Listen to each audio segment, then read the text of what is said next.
ஹே ஸ்ரீஜா, நீ வீட்லயே இரு. முதல்ல உன் உளவாளி கணக்க முடிச்சிட்டு அதுக்கப்புறம் நான் வீட்டுக்கு வந்து உன் கணக்கையும் முடிக்கிறேன்.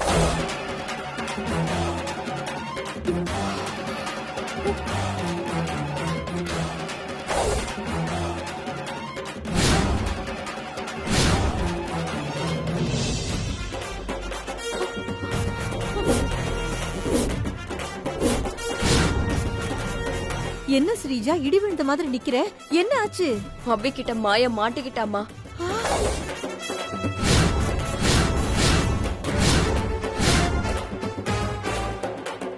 மேடம், மாயாவை சும்மா விடாதீங்க மேடம். இவளை போலீஸ்ல புடிச்சு கொடுங்க மேடம். மேடம், போலீஸ்ல எல்லாம் புடிச்சு கொடுக்காதீங்க மேடம். குடும்ப கஷ்டத்துக்காக இப்படி பண்ணிட்ட மேடம். தயவு செஞ்சு என்ன மன்னிச்சிருங்க மேடம். ஸ்ரீஜா போடுற எச்ச சோத்துக்கு ஆசைப்பட்டு நம்பிக்கை துரோகம் பண்றியே, நீ எல்லாம் ஒரு மனுஷியா?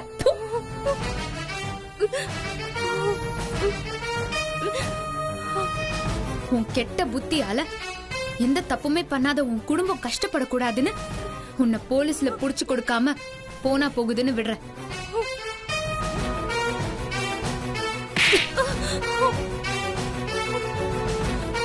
இந்த அறை எதுக்கு தெரியுமா? இனிமே நீ எந்த தப்பும் பண்ண கூடாதுங்கிறதுக்காக. இவதான் எல்லா தப்பையும் பண்ணிருக்கா. விடு சஞ்சீவ், இவ வெறும் அம்புதான். ஏவனது ஸ்ரீஜா. ஏய் பொடி, இந்தா போ.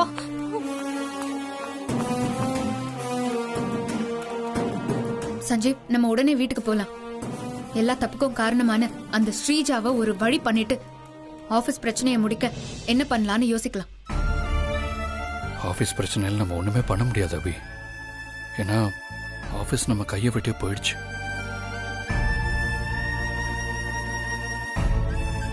சஞ்சீவ், ஆபீஸ் தானே, போன போது. சஞ்சீவ், மேனேஜர் சார், ரொம்ப தேங்க்ஸ். பரவாயில்ல மேடம். உங்களை மாதிரி விசுவாசமான ஒரு ஸ்டாஃப் கிடைக்க நாங்க உண்மையிலேயே கொடுத்து வச்சிருக்கணும். ஆமா மேனேஜர் சார், இந்த புது கம்பெனிக்கு நீங்க தான் இனிமே மேனேஜர். சார், நீங்களும் அபி மேடமும் ரொம்ப நல்லவங்க சார். உங்களை ஏன் தான் அந்த கடவுள் பிரச்சனை மேல பிரச்சனை கொடுத்து இப்படி சோதிக்கிறான்னு தெரியல. நல்லா வாழ்ந்த நீங்க இப்படி ஆரம்ப புள்ளிக்கே வந்துட்டீங்களே சார். மேனேஜர் சார், அந்த சாமியே துரோகத்துல பழிவாங்கப்பட்டிருக்கு. அப்படி இருக்கும்போது நாமெல்லாம் ஏமாத்துறோம்.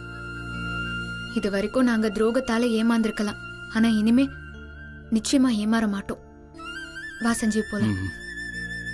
நாங்க கிளம்புறோம். சரிங்க சார்.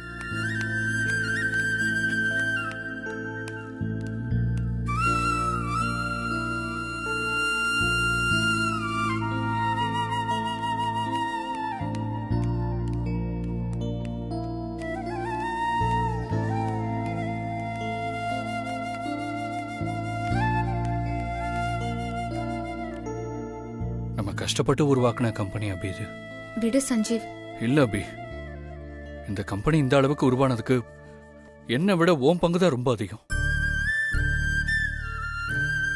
என்னோட அசால்ட்டு தனத்தால இந்த கம்பெனியை நான் தவற விட்டுட்டேனே அபி. அப்படிலாம் சொல்லாத சஞ்சீவ். எதுவும் நம்மளை விட்டு போகல. நாம திரும்ப வளர்ந்து பெரிய ஆளாகி இதே கம்பெனியை வாங்குவோம். இதே மாதிரி 100 கம்பெனியை உருவாக்குவோம். நீ வா போலாம், வா.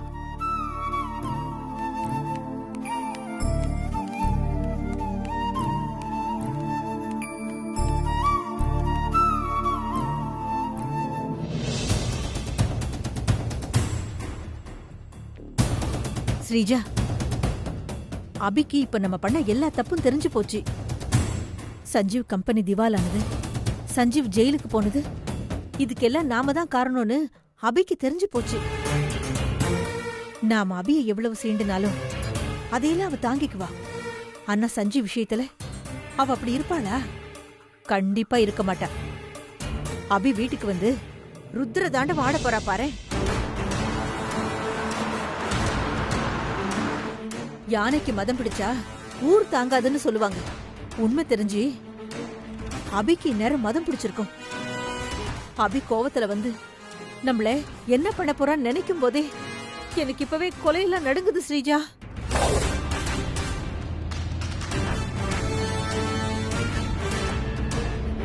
குழந்தை விஷயத்திலேயே அபி கத்தி எடுத்து உன் வயித்துக்கு குறி வச்சா. இது அவ புருஷன் விஷயம். அபி கண்டிப்பா வீட்டுக்கு வந்து ஒரு பெரிய கத்தி எடுத்து உன் வயித்துல சொருகாம விடமாட்டா ஸ்ரீஜா.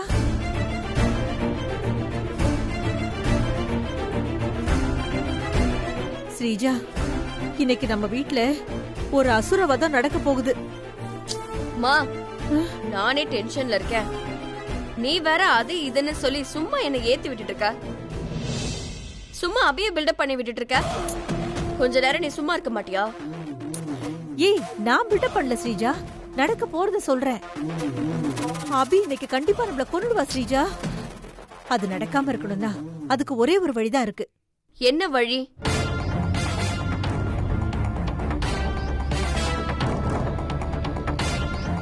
அபி வர்றதுக்குள்ள நாம இந்த வீட்டை விட்டு ஓடி போயிடலாம். இல்ல இல்ல இல்ல இல்ல, இந்த ஊரை விட்டு ஓடி போயிடலாண்டி. கொஞ்ச நாள் போகட்டும். அபிக்கு கோபம் குறைஞ்சதுக்கு அப்புறம் நாம 2 பேரும் திரும்ப வந்து அபி கிட்ட எங்களை மன்னிச்சிடு அபி, நாங்க தெரியாம பண்ணிட்டோம் அபி அப்படின்னு கையில கால விழுந்து நாம திரும்ப ஒட்டிக்குவோம்.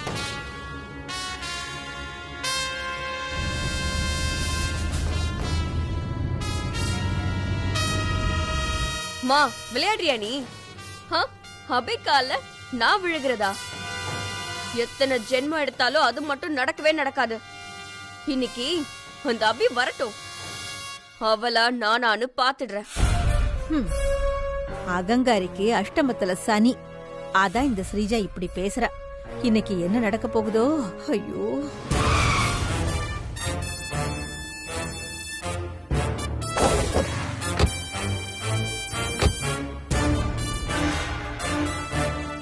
ஏ ஸ்ரீஜா, அபி ஒன்ன மட்டும் ஏதாவது பண்ணுவானா நான் போடின்னு விட்டுடுவேன்.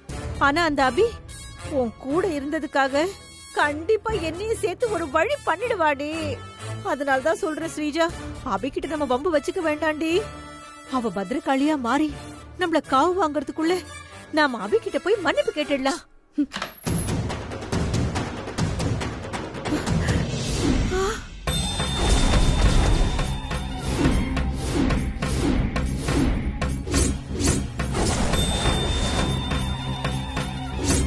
பத்ரகாளின்னு ஒரு பேச்சுக்கு சொன்னா உண்மையிலேயே இந்த அபி சூலத்தோட அப்படியே பத்ரகாளி மாதிரியே வந்து நிக்கிறாளே.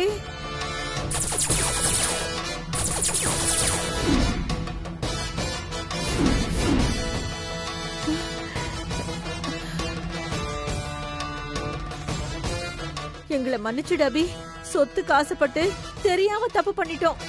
நாங்க பண்ண தப்புக்கு பிராயச்சித்தமா நானும் ஸ்ரீஜாவும் வேணும்னா உன் கால்ல விழுந்து மன்னிப்பு கேக்குறோம். எங்களை விட்டுருமா அபி? ஏ ஸ்ரீஜா, வாடி, நாம அபி கால்ல விழுந்துடலாம். அப்பதான் நம்மள மன்னிப்பு அவ. இல்ல சூலாயுதத்துல குத்திட போறா. மா, சூலாயுதமா? ஆமா ஸ்ரீஜா, அபி அப்படித்தான் நிக்கிறா. ஷூ, கொஞ்சம் நல்லா கண்ணை கசக்கிட்டு பாரு. அபி நார்மலா தான் நிக்கிறா. அப்படியா சொல்ற?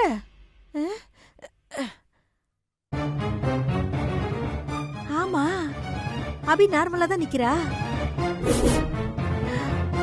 ஆனா கோவம் மட்டும் குறையலடி.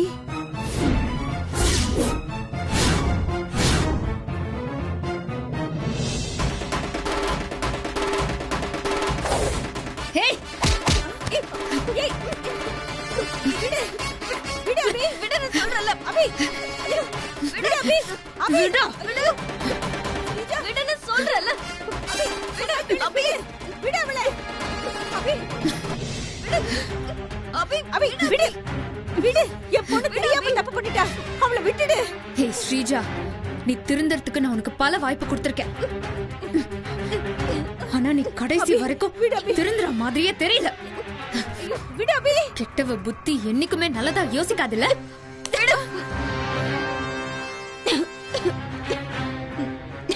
ஏ ஸ்ரீஜா, உனக்கு ஒண்ணு ஆவலையே? ஏன் அபி இப்படி பண்ண? நீங்க பேசாதீங்க. ஸ்ரீஜா இன்னைக்கு இப்படி அரக்கியா வளர்ந்து நிக்கிறானா அதுக்கு காரணமே நீங்க தான். மரம் செழிச்சாதான் காய் செழிக்கும். புள்ள தப்பு பண்ணா அம்மா தான் புத்தி சொல்லி திருத்தணும். ஆனா நீங்களே உங்க பொண்ணு பண்ற தப்புக்கு துணை போறீங்களே. வயசானா புத்தி வரும்னு சொல்லுவாங்க. ஆனா உங்க புத்தி இருக்க இருக்க இன்னும் கேவலமா தான் போயிட்டு இருக்கு. ஸ்ரீஜா தப்பு பண்ணும்போது 4 அறைய கொடுத்து நல்லது சொல்லி வளர்த்திருந்தா இன்னைக்கு அவ சொத்துக்காக இன்னைக்கு இப்படி ஒரு கேவலமான வேலையை பண்ணிருப்பாளா? நிறுத்துறே. என்னடி விட்ட ஓவரா பேசிட்டு இருக்க? ஆமா, நான் அரக்கிதான்.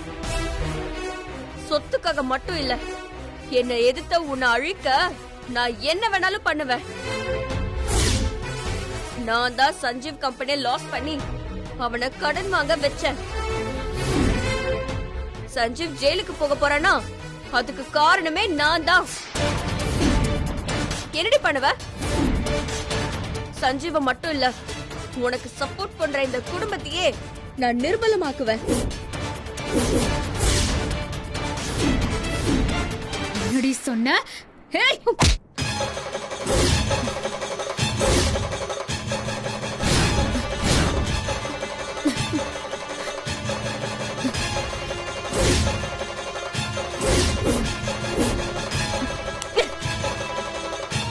ஹே அபி, இது வரைக்கும் நான் அடிச்ச அடிய தாங்கிக்க முடியாம இப்படி பொங்குறியே. இப்ப நான் உனக்கு அடிக்க போற அடி மரண அடி.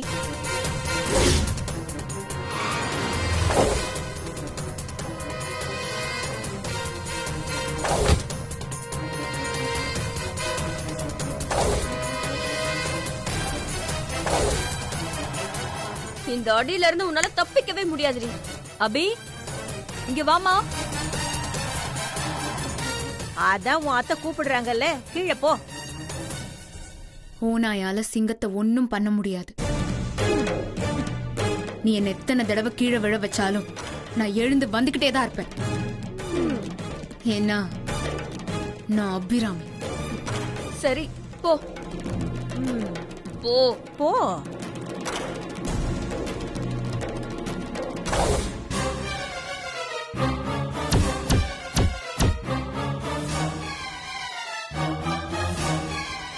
ஸ்ரீஜா, ஏய் என்னடி பண்ணிருக்க? எனக்கு ஒண்ணுமே புரியலடி. மா, சஞ்சீவ் கம்பெனியோட அஸ்திவாரத்தையே அசைச்சு பார்க்கணும்னு நினைச்ச எனக்கு உண்மை தெரியும் போது அபி என் கழுத்தை பிடிக்க வருவான்னு கூட தெரியாமலையா இருக்கும். அந்த அபிய சுதாரிக்கவே விடாம துரத்தி அடிச்சுக்கிட்டே இருக்கணும்னு முடிவு பண்ணிட்டேன். இன்னும் கொஞ்ச நேரத்துல அந்த அபிக்கு விழ போற அடிதான் என் பிளான்லயே மாஸ்டர் பீஸ். அம்மா கிட்ட சொல்லாமையே என்னென்னமோ பண்ற ஸ்ரீஜா நீ. மா, கீழே போய் என்ன நடக்குதுன்னு பார்க்கலாம் வா. சரி வா.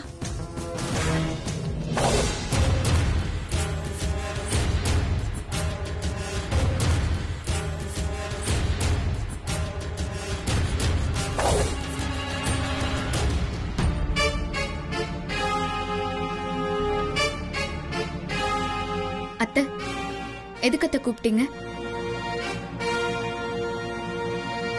அத நான் சொல்றேன் மேடம்.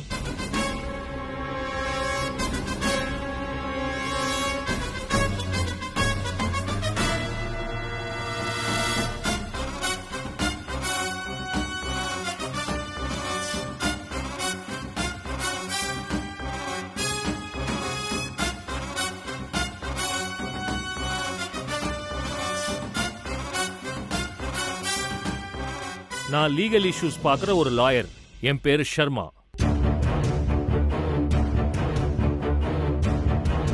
இங்க சஞ்சீவ் யாருன்னு நான் தெரிஞ்சுக்கலாமா? சார், நான் தான் சார் சஞ்சீவ்.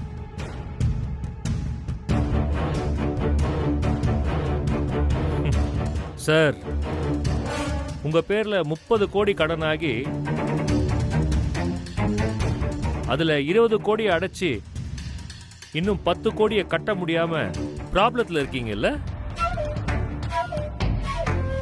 ஆமா, அது எப்படி உங்களுக்கு தெரியும்? சார், நான் ஒரு வக்கீல். உங்களுக்கு தெரியாத விஷயங்கள் கூட எனக்கு தெரியும். சொல்ல போனா இத பத்தி பேசுறதுக்காக தான் நான் இங்க வந்திருக்கேன். நான் சொல்றது எதுவுமே உங்களுக்கு புரியலன்னு மட்டும் எனக்கு தெரியுது. உங்களுக்கு புரியுற மாதிரியே நான் சொல்றேன். நான் என் கிளையண்ட் விஷயமா தான் உங்ககிட்ட பேசுறதுக்காக வந்திருக்கேன்.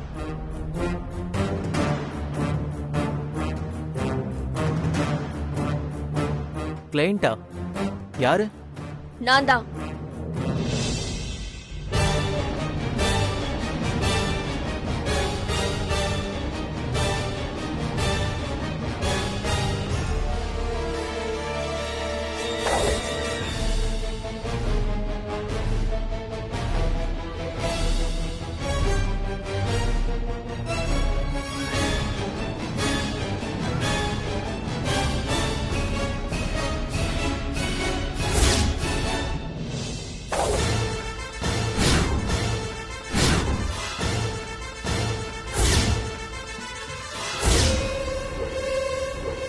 என்ன ஸ்ரீஜா, வக்கீல் எதுக்காக இங்க வந்திருக்காரு?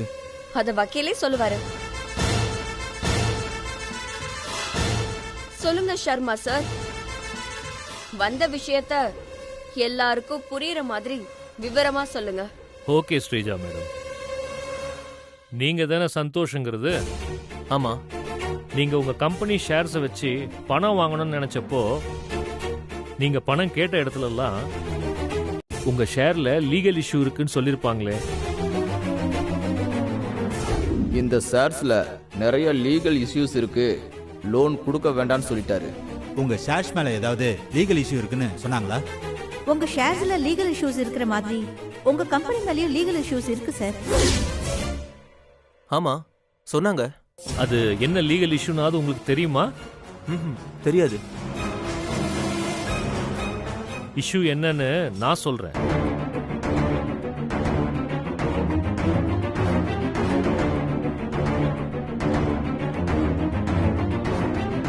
சார், உங்களுக்கு நடக்கிற நல்லது கெட்டது எல்லாத்துலயும் உங்க வைஃப் ஸ்ரீஜா மேடத்துக்கும் சம பங்கு இருக்குன்னு சட்டம் சொல்லுது சார்.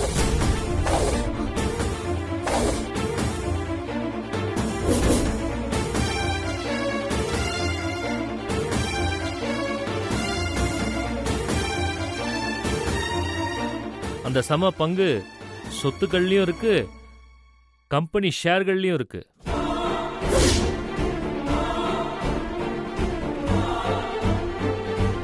ஸ்ரீஜா மேடம் அவங்களுடைய அப்ரூவல் இல்லாம நீங்க ஷேர் மேல கடன் வாங்க கூடாதுன்னு கோர்ட்ல கேஸ் ஃபைல் பண்ணிருக்காங்க.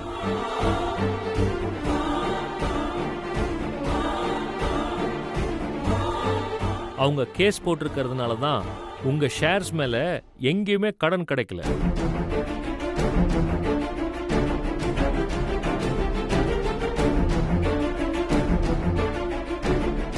ஸ்ரீஜா சத்தம் இல்லாம இவ்ளோ வேலை பார்த்திருக்காளா? நம்ம பொண்ணு ஸ்ரீஜா கில்லாடிதான். ஏய், என்னடி பண்ணி வச்சிருக்க?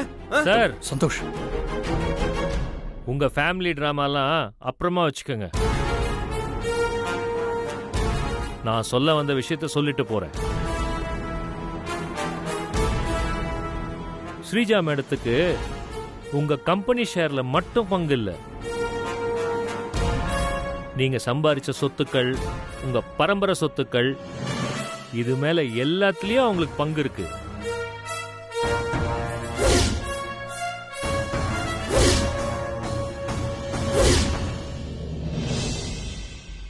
ஸ்ரீஜா மேடத்தோட கையெழுத்து இல்லாம நீங்க எந்த சொத்தையும் விற்கவும் முடியாது, வித்தாலும் அது செல்லவே செல்லாது.